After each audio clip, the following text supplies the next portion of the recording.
So in the last video, we looked at kind of the heat equation for insulated boundary conditions, right? And what that kind of the main thing that that resulted in was the differential equation, right? As well as these boundary conditions. And then at the other endpoint, dx is equal to 0. Okay. So now what we're going to do is look at a slightly different problem. And we're going to look at heat conduction in a thin insulated ring. And so when we say thin insulated ring, what we really mean is take like a one-dimensional rod, kind of warp it around or bring the two ends together, join them.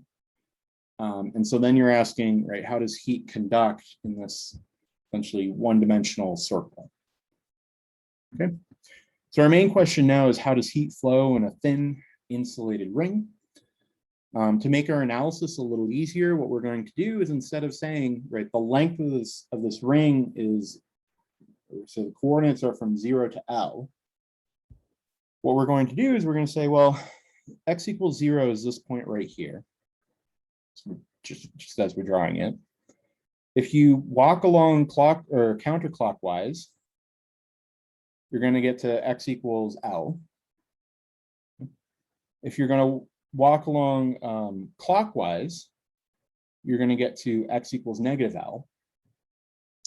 But in terms of terms of the geometry and kind of what these points are, we're going to say these points are the same, right? So x equals negative L is the same as x equals L. Just because, right, physically we've brought the ends of this rod together. But I guess the point here is that we're changing the coordinate system so that you can either walk over to x equals L or walk the other way to x equals negative L. And say if you're at x equals negative L, you take a tiny step clockwise, you're going to be maybe like x equals L minus a tiny bit. Okay. But this is the coordinate system we're going to use. Okay. So what does that look like in terms of this PDE? Well, the main PDE, right, we're looking at heat flow. Main PDE is going to be this one up here. The main difference now is in the boundary conditions. Okay. And so the boundary conditions we're going to impose is that the value of u at minus L at any time is going to be equal to the value of u at L. Okay. And so going back up here, we're saying, well, if you have some temperature profile kind of like going over the top of the ring and then follow it down, whatever there, okay, we'd like the temperature to be continuous, right? We'd expect that to happen physically. And so that's, you know, a condition that we'd like to write into our boundary value problem. And so that the way that we're going to encode this condition is by saying, well, the value of the temperature, if you walk from below or come down from above, the value is going to be the same. Okay. So that's what this thing says. Temperature is continuous at x equals L and x equals negative L.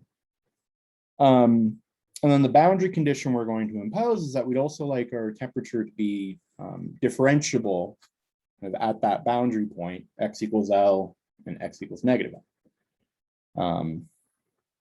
Okay, or you might say like the flux or the flow of heat is continuous at that point as well.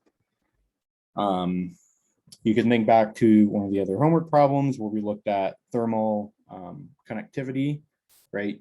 Two rods were in perfect thermal connectivity if the flux kind of out of one rod, or what was the condition? K0 kind of one rod's endpoint was equal to K0 at the other rod's endpoint. And that meant that the flux was continuous right there. That's what we're asking with this. Okay. Okay, and then we also have some initial profile, temperature profile to go with that. Okay. Okay. Cool. So how do we go about this? Well, separate variables, right? Try to find our building blocks. One of the building blocks is going to be this exponential. Okay. And so right now we get to the other building block, which is phi, right? The spatial piece. And so the ODE that we're left with is, well, again, d squared phi dx squared is equal to minus lambda phi. But now the boundary conditions we have to work with are phi of L is equal to phi of negative L, and d phi dx of L is equal to d phi dx of negative L. Okay, well, we're going to go through with similar analysis, right? Ask for each possibility of lambda, what can our solutions be? Go through and then figure out what the corresponding eigenfunctions phi are. Okay, so when lambda is 0, phi is going to be this linear function. Derivative is going to be a constant. Boundary condition, phi of L is equal to phi of negative L. That tells us that C1 plus C2 of L is equal to C1 plus C2 of negative L. Reorganize, so these C1s are going to cancel. Bring this over to the other side. We're going to get C2L plus C2L. So in the end, we're going to end up with 2C2L is equal to 0. Okay. L is non-zero, 2 is non-zero. So the only possibility here is C2 is equal to 0. And again, yeah, okay, so C2 equal to 0 tells us that our solutions are just going to be constant functions. Okay? And that's just coming from this first boundary condition. If we look at the second boundary condition, right, that the derivative is continuous at that point, well, this condition just tells us that C2 is equal to C2. Okay, so in this case, this boundary condition doesn't give us anything. This boundary condition tells us that non-trivial solutions for lambda equals 0 correspond to constant solutions. Okay, so we've already found something for our heat conduction in a thin ring. Okay, so what about lambda positive? So here again, so phi for lambda positive, phi we can write in this way. Because one of our boundary conditions deals with the derivative of phi, we can compute the derivative. And so, as I said in the other video, or if you compute, you can pull out this root lambda from like right there and right there, bring it out, and then otherwise we're left with kind of this combination of sine and cosine. Okay. So what we can do is start to go through and see what these boundary conditions give us. Okay. So the first one, continuity of the function at that point, we'll evaluate it at L. So plug in L right there, plug in L right there. You get this thing. Evaluate it at negative L, right? Just bring in the negative L there. But now what we can do is use properties of cosine and sine to kind of bring out this negative. Right? So cosine of negative x is equal to cosine of x. Right? So if you pull this negative out, it doesn't change anything. Okay. On the other hand, sine of negative x is equal to negative sine of x. Okay. So this negative we can pull out, and then we'll get a negative in front there. Okay. So the left-hand side, we're not going to change. Right-hand side, negative goes away. This negative comes out front. And so we're left with this expression. Okay. But now notice that, so we have a C1 cosine root lambda L, and we have a C1 cosine root lambda L. So these two terms cancel. Okay. Bring this minus C2 sine of root lambda L to the other side. And what we end up with is this term right here. Okay.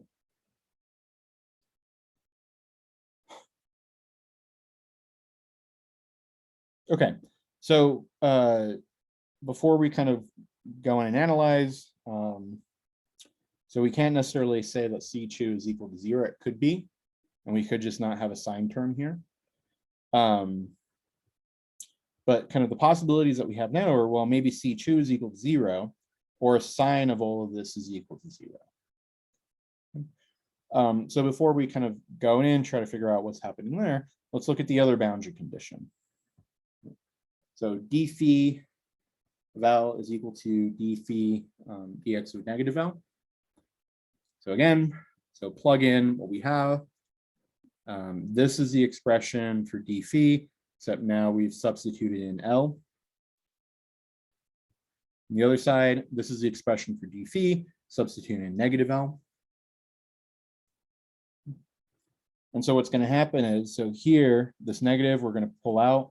It's going to cancel with that negative. Okay, so we're going to get a positive sign of whatever here. This negative, we're going to pull out. It's not going to change anything.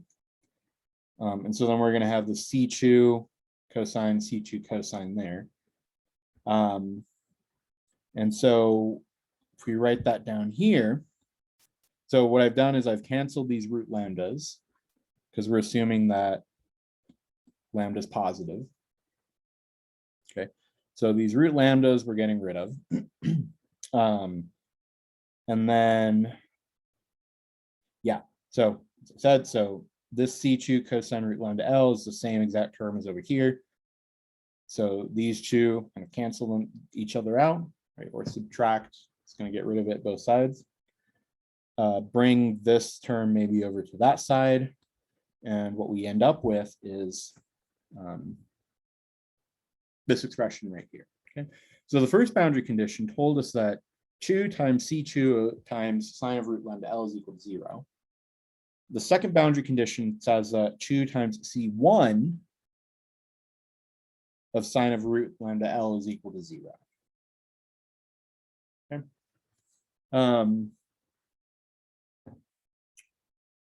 Okay. So let's see. So the takeaway here then is that sine of root lambda L will be 0. Okay, and so as we've seen before, right, lambda is going to be n pi over L quantity squared. So the question is, well, what happens if sine of root lambda L was non-zero, right?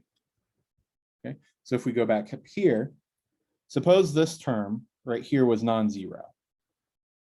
Okay, that would force C2 to be 0, at least with this boundary condition.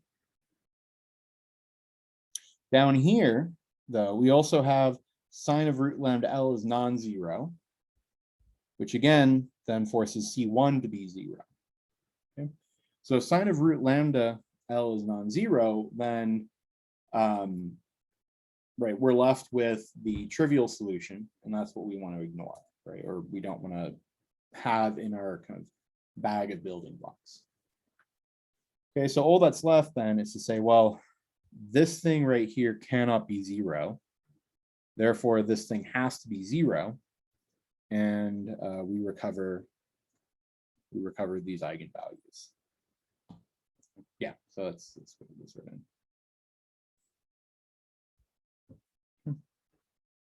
So what's the takeaway?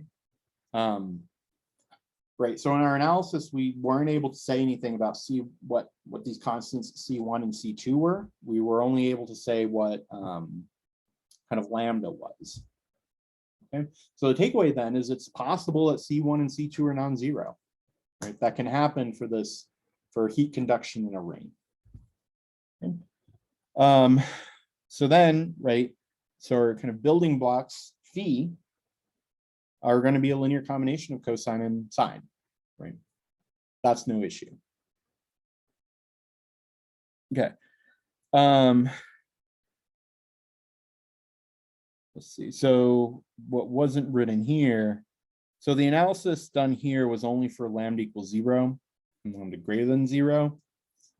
You get a similar conclusion if you ask for lambda negative. You're not going to have some such eigenvalues or eigen functions. Okay. If you want to go through the analysis, you can. For us, it's enough to say lambda equals 0, lambda greater than 0 are the only possibilities. Okay, so then what's the general solution? Right, so taking the piece for lambda equals 0, and then taking the respective pieces for each of these phi, multiplying that time piece as well.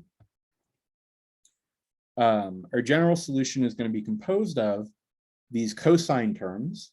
So I'm thinking of this constant piece as a cosine term as well. It's cosine of 0. Together with sine terms. Okay. And this is the most general possible solution we have for heat conduction in a ring. And so then the question is, well, how are A0, A sub n, and B sub n computed? Just as we computed before, right? To get these, we incorporate the initial condition. Okay. So the initial condition is what we get. Oh, this should be x comma 0. But the initial condition is what we get when we evaluate time equals 0. We're told that's some function f. And so then what we end up with is we need the sum function f has to be equal to this series expansion. Okay. And so, yeah, so multiply f by cosine terms, you're going to isolate a sub n and a sub 0. Multiply f by sine terms, you're going to isolate the b sub n. Okay, similar to what we had before. So written out, right, what are these coefficients? Well, a sub 0 is just 1 over 2 times L times this integral, right? Notice here that instead of just integrating from, right, 0 to L, say, whatever, dx, right? So that was the integral that we computed before, but now we're computing negative L to L, f of x of cosine whatever, dx. Okay, and so that's why this coefficient in front has changed, but also the bounds of integration have changed. Okay.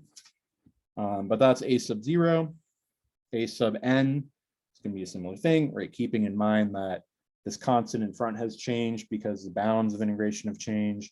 Finally, b sub n are the same integrals with respect to sine. Again, bounds have changed, coefficients change. And so, as I mentioned, right, the key is to multiply by sines and cosines, integrate out. You're going to isolate these coefficients. And so these are coming from these two identities that we had before. Okay, now these identities are written with these bounds of integration. But there's a third identity that we actually technically need.